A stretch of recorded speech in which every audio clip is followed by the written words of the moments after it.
ક્યારેય વિચાર્યું છે કે આપણે જેને સુપર પાવર માનીએ છીએ, જેમ કે પહાડ ખસેડવાની તાકાત કે પછી કોઈને પણ સાજા કરી દેવાની શક્તિ, એ બધું જ ખરેખર તો નબળાઈની નિશાની હોય? હા, સાચું સાંભળ્યું. ચાલો, આજે આપણે એક એવા દૃષ્ટિકોણને ઊંડાણપૂર્વક સમજીએ જે શક્તિ વિશેની આપણી બધી જ માન્યતાઓને પડકારશે અને આપણને શક્તિના સાચા સ્ત્રોત સુધી લઈ જશે. તો સૌથી પહેલો અને સૌથી મૂળભૂત સવાલ એ જ છે કે સાચી શક્તિ એટલે શું? આમ જુઓ તો આપણે સામાન્ય રીતે શક્તિને શેની સાથે જોડીએ છીએ? પદ, પૈસા, શારીરિક તાકાત, ખરું ને? પણ આ ઉપદેશ આપણને અટકીને વિચારવા મજબૂર કરે છે. શું આ બધું ખરેખર શક્તિ છે કે પછી ખાલી શક્તિ હોવાનો એક ભ્રમ છે? અને આ સવાલથી જ આપણી આખી સમજને પડકારવાની ખરી શરૂઆત થાય છે. હવે જુઓ, આ જરા આશ્ચર્યજનક લાગશે નહીં? આ ઉપદેશ શું કહે છે કે જે વસ્તુઓને આપણે ચમત્કારિક શક્તિઓ માનીએ છીએ એ હકીકતમાં તો આધ્યાત્મિક કમજોરી છે. વિચારો, પર્વત ખસેડવાની તાકાત એ તો પ્રકૃતિ સાથેનો સંઘર્ષ અને અહંકાર બતાવે છે. અદૃશ્ય થઈ જવું એ તો મુશ્કેલીઓનો સામનો કરવાને બદલે ભાગી જવાની વાત થઈ, એટલે કે કાયરતા. આ બધી જ શક્તિઓ છે ને એ બહારની વસ્તુઓ પર ટકેલી છે અને એટલે જ એ એક પ્રકારની ગુલામી છે. સાચી આઝાદી તો બિલકુલ નથી. તો પછી સવાલ એ છે કે જો આ બધી ચમત્કારિક શક્તિઓ સાચી વીરતા નથી, તો પછી સાચી વીરતા છે શું? વેલ, આ ઉપદેશ આપણને એક તદ્દન અલગ જ રસ્તા પર લઈ જાય છે અને એ રસ્તો છે વીતરાગને સમજવાનો. આ એક પંક્તિ છે ને એમાં જાણે આખા ઉપદેશનો સાર આવી જાય છે. સાચી વીરતા કોઈ બહારનું પરાક્રમ કરવામાં નથી, પણ વીતરાગને જોવામાં છે. હવે વીતરાગ એટલે શું? વીતરાગ એટલે એવું તત્વ જે રાગ, દ્વેષ, મોહ આ બધાથી એકદમ પર છે. અને અહીં જોવું એટલે આંખોથી જોવાની વાત નથી. અહીં જોવાનો મતલબ છે જ્ઞાનથી સમજવું, અનુભવથી જાણવું. જે કોઈ વ્યક્તિ આ શાંત, સ્થિર અને નિર્લેપ સ્વરૂપને સાચા અર્થમાં ઓળખી લે છે એ પોતે જ સાચો વીર બની જાય છે. કેમ? કારણ કે પછી દુનિયાના કોઈ બંધનો એને ડરાવી નથી શકતા. ઓકે, તો આ વિતરાગ દૃષ્ટિને સમજવા માટે સૌથી પહેલાં આપણે આપણી પોતાની અંદર રહેલી બે અલગ અલગ ઓળખને સમજવી પડશે. મોટાભાગે કેવું હોય છે કે આપણે એક જ ઓળખ સાથે આખી જિંદગી જીવીએ છીએ, પણ હકીકતમાં આપણી એક બીજી સાચી ઓળખ પણ છે. આ વાક્ય ખરેખર બહુ ઊંડું છે. વિચારો, આપણે આખી જિંદગી શું શણગારીએ છીએ? આપણું શરીર, આપણા કપડાં, ઘર, ગાડી, આ બધી જડ એટલે કે અચેતન વસ્તુઓ. એને સજાવવામાં જ આપણો બધો સમય જાય છે. પણ આ ઉપદેશ આપણને યાદ અપાવે છે કે આ બધું તો નાશવંત છે. સાચો શણગાર કોનો કરવાનો છે? આપણા સચેતન સ્વરૂપનો, એટલે કે આપણી ચેતનાનો, આપણા આત્માનો. તો ચાલો આ બે ઓળખને સમજીએ. પહેલી છે અચેતન ધર્મ. સિમ્પલ ભાષામાં કહીએ તો આ આપણી ભૌતિક ઓળખ છે.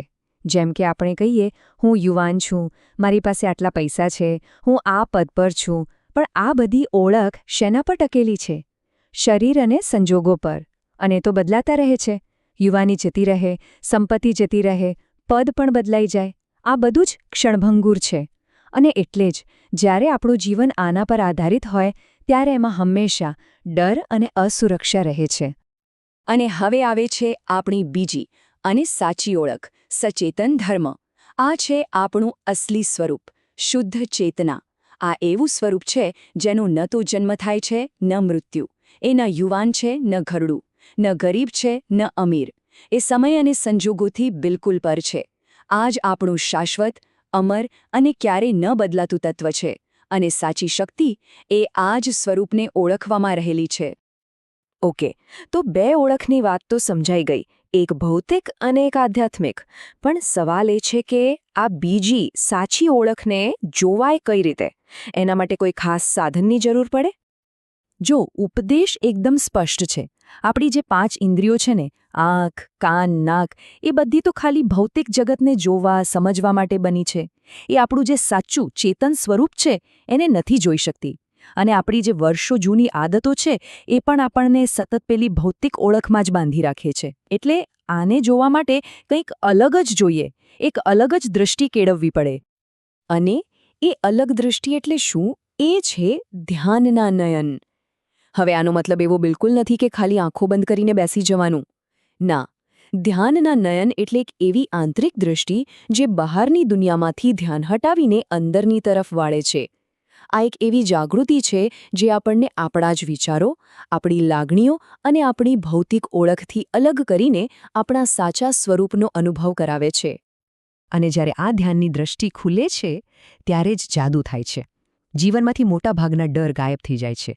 વિચારો, કોઈ નિંદા કરશે એનો ડર જતો રહે. કેમ? કારણ કે સમજાય છે કે આપણું સાચું સ્વરૂપ આ બધાથી કેટલું ઉપર છે. કંઈક ચોરાઈ જવાનો ડર એ પણ નહીં રહે, કારણ કે આપણી ચેતનાને કોણ ચોરી શકે? અને સૌથી મોટો ડર, મૃત્યુનો ભય, એ પણ જતો રહે છે, કારણ કે ત્યારે અનુભવ થાય છે કે આપણે આ શરીર નથી, આપણે તો અમર ચેતના છીએ. અને આ જ છે સાચી નિર્ભયતા. આ નિર્ભયતાની અવસ્થા છે ને, એ આપણને એક ખૂબ જ ઊંડી સમજ સુધી લઈ જાય છે. એ સમજ કે આપણે એકલા નથી. આપણા જીવનનું સંચાલન ખરેખર તો કોઈ ઉચ્ચ શક્તિ દ્વારા થઈ રહ્યું છે. અને આ સમજને જીવનમાં ઉતારવાની જે રીત છે એને જીન વિનય કહેવાય છે, જેનો સીધો અર્થ છે પરમાત્મા પ્રત્યે સંપૂર્ણ સમર્પણ. હવે આનો મતલબ એ નથી કે હાથ પર હાથ ધરીને બેસી રહેવું. ના, આ તો એક સક્રિય સ્વીકૃતિ છે. એ માનવું કે જીવનમાં જે કંઈ પણ બની રહ્યું છે એ પરમાત્માની કોઈ યોજના અને એમની કૃપાનો જ એક હિસ્સો છે. અને આ ભાવ આપણને મેં કર્યું એવા અહંકારમાંથી મુક્ત કરે છે. તો આ સમર્પણના ભાવને જીવનમાં કેવી રીતે ઉતારી શકાય? એના માટે આ ઉદ્દેશમાં 9 ખૂબ જ સુંદર સિદ્ધાંતો આપવામાં આવ્યા છે. એ 9 સિદ્ધાંતોમાંથી અમુક અહીંયા છે. આ આપણને શું યાદ અપાવે છે? એ જ કે આપણે ક્યારેય એકલા નથી. દરેક જગ્યાએ એમનો જ સાથ છે. દરેક જગ્યાએ એમની જ શક્તિ કામ કરી રહી છે. દરેક જગ્યાએ એમનો જ સ્નેહ છે અને બધે એ જ આપણા સારથી છે. જરા વિચારો, આ સમજ આપણને કેટલી અતૂટ હિંમત અને શાંતિ આપી શકે છે? અને આ સમર્પણ ભાવનું આનાથી શ્રેષ્ઠ ઉદાહરણ કયું હોઈ શકે? મહાભારતનું. યુદ્ધ જીત્યા પછી જ્યારે બધા અર્જુનને શ્રેય આપી રહ્યા હતા, ત્યારે અર્જુને શું કહ્યું? એમણે કહ્યું, આ વિજય મારો છે જ નહીં. આ જીતનું કારણ હું નથી, પણ મારા સારથી કૃષ્ણ છે. રથ એમનો, ઘોડા એમના અને રસ્તો બતાવનાર પણ એ જ. આ જ તો છે જીન વિનય. સફળતાનો શ્રેય પરમાત્માને આપવો. અને આ સારથીનું રૂપક, બસ એ જ આપણને આજના આખા વિશ્લેષણના સૌથી મહત્વના અને અંતિમ વિચાર તરફ લઈ જાય છે. આપણે સૌથી મોટી ભૂલ ક્યાં થાય છે ખબર છે? આપણે આપણી જાતને એકલી અને આપણી શક્તિને ખૂબ જ મર્યાદિત માની લઈએ છીએ. આપણે એવું વિચારીએ છીએ કે જે કાંઈ પણ કરવાનું છે એ બધું આપણે આપણી બુદ્ધિ અને તાકાતથી જ કરવાનું છે. પણ હકીકત એ છે કે આપણી પોતાની શક્તિ હંમેશા અધૂરી જ હોય છે. આ એક નાનકડી વાર્તામાં જાણે બધો જ સાર આવી જાય છે. એક બાળક એક મોટો પથ્થર હટાવવાની કોશિશ કરી રહ્યો હતો, પણ એનાથી એ ખસતો નહોતો. એના પિતાએ આવીને પૂછ્યું, બેટા, તે તારી બધી તાકાત લગાવી? બાળકે હા પાડી. ત્યારે પિતાએ કહ્યું, ના, તે તારી બધી તાકાત નથી લગાવી, કારણ કે હું પણ તારી તાકાત છું અને તે મારી મદદ માંગી જ નહીં.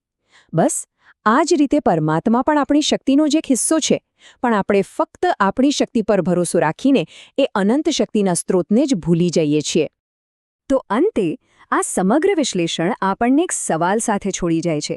એક એવો સવાલ જેના પર આપણે સૌએ વિચારવાનું છે. આપણા જીવનના આ રથમાં આપણે લગામ પોતાના હાથમાં રાખવાની જીદ કરી રહ્યા છીએ કે પછી સાચા સારથી પર વિશ્વાસ મૂકીને જીવનને એમની કૃપાથી ચાલવા દઈએ છીએ? આનો જવાબ આપણી અંદર જ છે.